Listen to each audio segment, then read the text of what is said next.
Cinema అయిన మహా నేను మిస్టర్ బిన్ మాట సూటిగా ఉంటుంది, మ్యాటో క్లియర్గా ఉంటుంది. మీరు చూస్తున్నారు మిస్టర్ బి ఛానల్. ఈ వీడియోలో మనం మాట్లాడుకుందాం Arjun son of Vyjayanthi movie first weekend total worldwide collections రిపోర్ట్తో పాటు సినిమాలో కొన్ని మిస్టేక్లు ఉన్నాయి. వాటి గురించి డీటెయిల్గా మాట్లాడాలి అనిపించింది. దాని గురించి కూడా వివరంగా మాట్లాడుకుందాం ఈ వీడియోలో. ముందుగా కలెక్షన్స్ విషయానికి వస్తే సినిమా ఫస్ట్ రోజున ఇంప్రెసివ్గానే తెచ్చుకుంది. వరల్డ్ వైడ్ కాదు కానీ ఏపీ తెలంగాణ వరకు ఇంట్రెస్టింగ్గానే కలెక్షన్స్ తెచ్చుకుంది. కానీ రెండో రోజు నుంచి ఆ కలెక్షన్స్ అంత ఇంప్రెసివ్గా లేవు. ఫస్ట్ రోజున మూవీ థీమ్ గ్రాండ్గా సక్సెస్ మీట్ పెట్టింది. రెండో రోజు నుంచి ప్రమోషన్స్ కూడా ఆపేసింది. ప్రాపర్గా మాట్లాడటం మానేసింది. జస్ట్ పోస్టర్స్ వదులుతున్నారు. అంటే అర్థం చేసుకోవచ్చు, వాళ్ళకు కూడా సిచ్యువేషన్ ఏంటో అర్థమైంది. ఆడియన్స్ అంత ఇంట్రెస్ట్ చూపించట్లేదు సినిమాని చూడటానికి, థియేటర్స్కి రావటానికి అని అర్థమైపోయింది. ఫస్ట్ రోజున 2 కోట్లకి పైన 2 తెలుగు రాష్ట్రాల వరకు షేర్ వచ్చింది. రెండో రోజున చూసుకుంటే 1,30,00,000 మాత్రమే షేర్ వచ్చింది. మూడో రోజున చూసుకుంటే 1,40,00,000 మాత్రమే వచ్చింది. టోటల్ 3 రోజుల కలెక్షన్లో షేర్ 2 తెలుగు రాష్ట్రాల వరకు చూసుకుంటే 5 కోట్లు కూడా లేదు. దగ్గరగా ఉంది 5 కోట్లు. 5 కోట్ల నెంబర్ అయితే కనిపించట్లేదు. గ్రాస్ అరౌండ్ 8 కోట్లు మాత్రమే ఉంది 2 తెలుగు రాష్ట్రాల వరకు. వరల్డ్ వైడ్ చూసుకుంటే 3 రోజుల్లో సినిమా ప్రపంచవ్యాప్తంగా రిపోర్ట్ చేస్తున్న షేర్ నియర్లీ 6 కోట్లు ఉంది. గ్రాస్ చూసుకుంటే 11 కోట్లు మాత్రమే ఉంది. ఇది ఇంప్రెసివ్ పర్ఫార్మెన్స్ అని చెప్పుకునే పరిస్థితి కాదు. ఇంప్రెసివ్ పర్ఫార్మెన్స్ అంటే ఈ పాటికి 20 కోట్లకు పైన గ్రాస్ రావాలి, 10 కోట్లకు పైన షేర్ రావాలి. అప్పుడే ఇంప్రెసివ్ పర్ఫార్మెన్స్ అని చెప్పుకోవడానికి అవకాశం ఉండేది. బెస్ట్ రన్ వీక్ డేస్లో కూడా ఉంటుంది అని కాన్ఫిడెంట్గా చెప్పుకునే పరిస్థితి ఉండేది. ఇప్పుడు ఆ పరిస్థితి లేదు. సినిమాకి జరిగిన బిజినెస్ చూసుకుంటే దాదాపు 22 కోట్లు ఉంది. 3 రోజుల్లో వచ్చింది 6 కోట్ల షేర్. సరిపోదు. 3 రోజుల్లో ఖచ్చితంగా 10 కోట్లకు పైన షేర్ వచ్చి ఉన్నట్టయితేనే సినిమా ఫుల్ రన్లో బ్రేక్ ఈవెన్ కంప్లీట్ చేసుకునే హిట్ స్టేటస్ తీసుకునే అవకాశం ఉంది. అది జరగలేదు అంటే వీక్ డేస్లో అంత ఇంప్రెసివ్గా సినిమా పర్ఫామ్ చేయదు, మంచి కలెక్షన్స్ రావు. ఖచ్చితంగా సినిమాతో బిజినెస్లో ఇన్వాల్వ్ అయిన వాళ్ళు గట్టిగానే నష్టపోయే పరిస్థితి. ఎందుకు వచ్చింది ఈ పరిస్థితి? రిలీజ్కి ముందు అయితే మంచి బజ్ వినపడింది. ట్రైలర్ని చూసి అందరూ కూడా సినిమా మీద మంచి ఎక్స్పెక్టేషన్స్ పెట్టుకున్నారు. థియేటర్స్కి కొన్ని ఏరియాల నుంచి మంచి రెస్పాన్స్ వచ్చింది. ఫస్ట్ రోజున ఆక్యుపెన్సీస్ బాగానే కనపడ్డాయి. మాస్ ఏరియాల్లో సినిమాని బాగానే రిసీవ్ చేసుకున్నారు. కానీ తర్వాత టాక్ ఇంప్రెసివ్గా రాలేదు. కారణం ఏమిటి? కారణం ప్రేక్షకులు కాదు, ఐపీఎల్ కాదు, ఇంకే పరిస్థితి కాదు. సినిమాలో కంటెంట్. ప్రధానంగా కొంతమంది ఒక విషయాన్ని నొక్కి చెప్తున్నారు. కళ్యాణ్ రామ్ పెర్ఫార్మెన్స్ గురించి కొంతమంది బ్యాడ్గా కామెంట్లు చేస్తున్నారు, విశ్లేషణలు చేస్తున్నారు. అందుకు మూవీ థీమ్ అవకాశం ఇచ్చిందనే చెప్పాలి. రైటర్, డైరెక్టర్ ఇద్దరు కూడా కళ్యాణ్ రామ్ క్యారెక్టర్ని డిజైన్ చేయడానికి సంబంధించి, ప్రజెంట్ చేయడానికి సంబంధించి ఫెయిల్ అయ్యారు. కళ్యాణ్ రామ్ క్యారెక్టర్ ఏమిటి? ఒక ఐపీఎస్ ఆఫీసర్ అవ్వాల్సిన పర్సన్ గ్యాంగ్స్టర్ అయ్యాడు. ఎలా ఉండాలి ఆ క్యారెక్టర్? ఆ క్యారెక్టర్లో వేరియేషన్స్ ఎలా ఉండాలి? కానీ ఏం చేయించారు? ఆ క్యారెక్టర్తో ఏం చేయించారు? ఒక గ్యాంగ్స్టర్ వ్యవహారం ఏమైనా కనిపించిందా? ఎక్కడికక్కడ కూర్చోబెడుతున్నారు సైలెంట్గా కూర్చోబెట్టడం కాదు, సైలెంట్గా ఉన్నా సరే తన పర్ఫార్మెన్స్తో ఒక మాస్ వైబ్రేషన్ ఇవ్వాలి. అలాంటి ప్రయత్నాలు చేయలేదు. ప్రయత్నాలు చేయకుండా ఆడియన్స్ ఎలా రిసీవ్ చేసుకుంటారు? ఆ క్యారెక్టర్ని ఎలా ఓన్ చేసుకుంటారు? ఆ క్యారెక్టర్ నుంచి ఇంపాక్ట్ ఎలా తీసుకుంటారు? అందుకనే విచ్చలవిడిగా కామెంట్లు చేస్తున్నారు కళ్యాణ్ రామ్ పెర్ఫార్మెన్స్కి సంబంధించి. సత్తా ఉన్న డైరెక్టర్ హీరోని ఇంప్రెసివ్గా ప్రజెంట్ చేసి ఇలాంటి రిమార్కులు, బ్యాడ్ మార్కులు రాకుండా చూసుకుంటారు. హీరో ప్రజెంటేషన్కి సంబంధించి చాలా మిస్టేక్ జరిగింది ఈ సినిమాలో. అసలు క్యారెక్టర్ డిజైనింగ్లోనూ తప్పు ఉంది.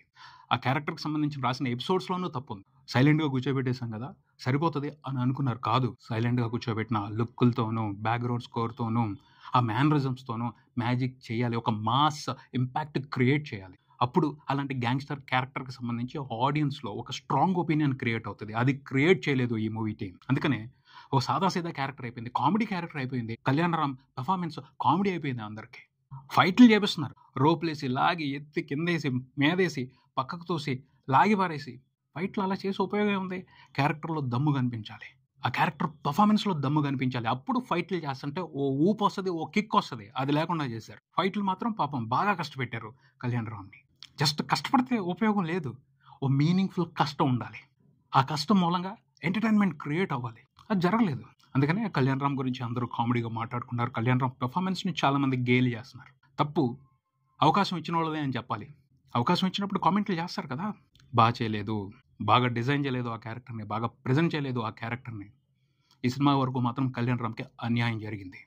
ఎవరు ఒప్పుకున్నా, ఎవరు ఒప్పుకోకపోయినా కొంతమంది సమర్థించుకోవచ్చు. కానీ అన్నిసార్లు సమర్థించడం కరెక్ట్ కాదు. కొన్నిసార్లు ఖండించాలి. అప్పుడు మళ్ళీ తప్పు జరగకుండా ఉంటుంది. సమర్థించుకుంటూ వెళ్తే ఓహో ఇది కరెక్టే కావాల్సి, ఇలా చేసినా పర్వాలేదు అనుకుంటా అని మళ్ళీ తప్పులు చేస్తారు. దాని మూలంగా స్టాండర్డ్స్ దిగజారిపోతాయి. కళ్యాణ్ రామ్ ఎంత కాదనుకున్నా కొంతవరకు బెస్ట్ ఆర్టిస్ట్. తను చేయగలిగిన పాత్రలనే ఎంచుకుంటాడు, చేయలేని పాత్రల జోలికి వెళ్ళడు. కమిట్మెంట్ ఇచ్చిన తర్వాత కష్టపడు. తన కష్టం అయితే ఉంది, కానీ ఆ కష్టాన్ని ప్రాపర్గా ఎలివేట్ చేయలేకపోయారు మంచి క్యారెక్టరైజేషన్తోనూ, మంచి ప్రెజెంటేషన్తోనూ. అక్కడ వరకే కాదు, సినిమా అంతా చూసుకుంటే స్క్రీన్ ప్లేలో ఎన్ని సిచ్యువేషన్స్ వచ్చినా, ఎన్ని క్యారెక్టర్స్ వచ్చినా హీరో క్యారెక్టర్ హైలైట్ అవ్వాలి. కానీ ఎక్కడికక్కడ హీరో క్యారెక్టర్ని సైలెంట్ చేసి మిగతా క్యారెక్టర్స్ని కానీ, మిగతా సిచ్యువేషన్స్ని కానీ ఎలివేట్ చేయడానికి ప్రయత్నించారు. ఆ ఎలివేషన్స్లో కూడా సరైన ఇంప్రెషన్ లేదు. విజయశాంతి గారి క్యారెక్టర్ మాత్రమే కొంచెం హైలైట్ అవుతుంది, కొంచెం ఎలివేట్ అవుతుంది. ఎందుకంటే ఆవిడ సీనియర్, ఇలాంటి క్యారెక్టర్స్ ఎన్నో చేసున్నారు. అందుకని ఆవిడ సిచ్యువేషన్కి తగ్గట్టు సూపర్గా తన పెర్ఫార్మెన్స్తో ఒక ఎలివేషన్ తీసేసుకుంటున్నారు. అందుకని ఆవిడ హైలైట్గా కనిపించారు సినిమా అంతా కూడా. కానీ మిగతా సిచ్యువేషన్స్, మిగతా క్యారెక్టర్స్, మిగతా ఆర్టిస్టులు ఎవరు కూడా హైలైట్ అవ్వలేదు. కారణం కరెక్ట్గా లేదు విజన్. రొటీన్ రెగ్యులర్ ఎలిమెంట్స్ని తీసుకుని ఫార్ములా సినిమా అని చెప్తూ దాన్ని కూడా ప్రాపర్గా డిజైన్ చేసి ప్రాపర్గా చెప్పలేదు. విలన్స్ అసలు ఏమన్నా ఇంప్రెసివ్గా ఉన్నారా, ఏమన్నా ఇంట్రెస్టింగ్గా ఉన్నారా? ఊరికనే హైప్ ఇస్తున్నారు, బిల్డప్ ఇస్తున్నారు, కానీ అందులో ఆ సీరియస్నెస్ కనిపించట్లేదు. ఒక్క విలన్ కూడా భయపెట్టేట్టు ఉన్నాడా? ఒక్క విలన్ కూడా సరైన ఇంప్రెషన్ తీసుకున్నాడా? వైజాగ్లో మహంకాళి అన్నారు, అతను ఎప్పుడు పారిపోతానే ఉన్నాడు. అతన్ని ఢీకున్నాడు హీరో సెకండ్ హాఫ్లో ఫ్లాష్ బ్యాక్లో. ఆ లీడ్ ఎలా ఉండాలి? అసలు వైజాగ్కి అతను ఏం నష్టం చేస్తున్నాడు, ఎంత దారుణాలు చేస్తున్నాడు, దానికి సంబంధించి సరైన డీటెయిల్స్ లేవు, స్ట్రాంగ్ డీటెయిల్స్ లేవు. అందరి నోట్లో యాసిడ్ పోస్తున్నాడు. ఈ ఒక్క డీటెయిల్ పెట్టుకున్నారు, అది సరిపోద్దా? ఒక ఊరు మొత్తాన్ని హీరో కాపాడటానికి డిసైడ్ అయ్యాడు అంటే ఆ ఊరు మొత్తాన్ని అతను ఎన్ని రకాలుగా వేధిస్తున్నాడు, ఎంత ఎస్టాబ్లిష్మెంట్ జరగాలి దానికి సంబంధించి. ఛత్రపతి సినిమాని తీసుకుందాం, అందులో కాటరాజు అండ్ టీం ఎంత ఘోరంగా ప్రభాస్ మనుషుల్ని ఏడిపిస్తారు. అది ఎంత జరుగుద్ది, అదొక పీక్ మూమెంట్కి రావాలి. అప్పుడు హీరో బరస్ట్ అయితే సూపర్గా ఉంటుంది ఎంటర్టైన్మెంట్. అది మిగిలిపోద్ది ఎప్పటికీ హిస్టరీలో.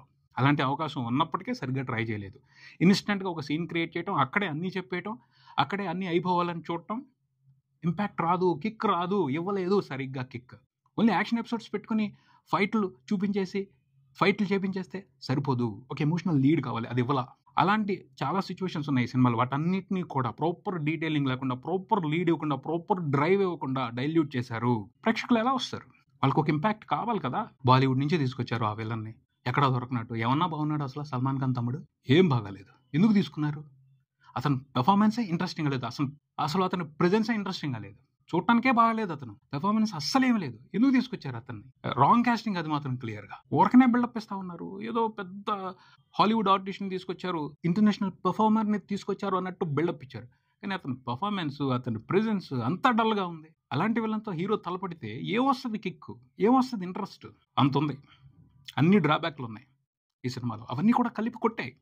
అందుకని ఆడియన్స్కి ఇంట్రెస్ట్ రావట్లా ఈ సినిమాని చూడటానికి సంబంధించి. అందుకని కలెక్షన్స్ ఇలా ఇస్తున్నారు. అప్పటికీ ఈ మాత్రమైన కలెక్షన్స్ ఇచ్చారు అంటే కళ్యాణ్ రామ్ మీద ఉన్న మంచి అభిప్రాయం, విజయశాంతి గారి మీద ఉన్న మంచి అభిప్రాయం, అంతే తప్పించి మిగతా ఏ ఎలిమెంట్స్ కోసం కూడా ఇవ్వలేదు. క్లైమాక్స్ గురించి మాట్లాడుకుంటున్నారు, ఓకే, క్లైమాక్స్ గుడ్. నేను అది ఎక్స్ట్రాడినరీ, సూపర్, అల్టిమేట్ అని అయితే చెప్పను. ఎందుకంటే అక్కడ కూడా ఒక విషయం చెప్పొచ్చు, అలాంటి సీన్స్, అలాంటి మూమెంట్స్ మనం ఇంతకు ముందు కొన్ని సినిమాల్లో చూసాం. కాకపోతే హీరో క్యారెక్టర్స్ చేయవు, క్యారెక్టర్ ఆర్టిస్ట్లో లేకపోతే విలన్స్ ఇంకొకరు చేశారు హార్డ్ డెసిషన్స్ తీసుకోవడం అనేది. ఈ సినిమాలో హీరో చేశాడు, దాన్ని హైలైట్ చేయాలని చూశారు. Okay, best moment, that's it. అంతేగాని ultimate moment, never before moment అయితే కాదు. సో కొన్ని విషయాల్ని యాక్సెప్ట్ చేయాలి. అప్పుడే తప్పులు తెలిస్తే తప్పులు మళ్ళీ చేయడానికి అవకాశం ఉండదు. మంచి సీజన్ అబ్బా, బాధేస్తుంది. థియేటర్స్ ఖాళీగా ఉంటున్నాయి. సెలవుల్లో కూడా థియేటర్స్కి ఆడియన్స్ని రప్పించలేకపోవడం అంటే ఎంత అవమానం ఫిల్మ్ ఇండస్ట్రీకి, స్టార్స్కి, టెక్నీషియన్స్కి, క్రియేటర్స్కి, ఎంత అవమానం. ఇదైతే కరెక్ట్ కాదు. ఈ పరిస్థితుల్లో మార్పు రావాలి. ఈ సీజన్ అయితే చేతులు దాటిపోయిందని అనిపిస్తుంది. నెక్స్ట్ సీజన్ ఇలా ఉండకూడదు. నెక్స్ట్ సీజన్లో మంచి సినిమాలు రావాలి. సీజన్ని ఉపయోగించుకోవాలి, థియేటర్స్ కలకలాడాలి. ఆడియన్స్ అయితే రెడీగా ఉన్నారు థియేటర్స్కి రావడానికి. ఆడియన్స్ని ఇంప్రెస్ చేసి థియేటర్స్కి రప్పించట్లేదు. తప్పు సినిమా ఇండస్ట్రీ వైపే ఉంది, ప్రేక్షకుల వైపు లేదు. అర్థం చేసుకోవాలి. ఇది ఇక్కడికి. మరో వీడియోతో మళ్ళీ కలుద్దాం. ఈ వీడియో మీకు నచ్చితే లైక్ చేయండి, మీ ఫ్రెండ్స్తో షేర్ చేసుకోండి, మీ అభిప్రాయాన్ని కామెంట్ చేయండి, ఈ ఛానల్ని సబ్స్క్రైబ్ చేయండి. నేను mister B, keep watching mister B channel. Thank you.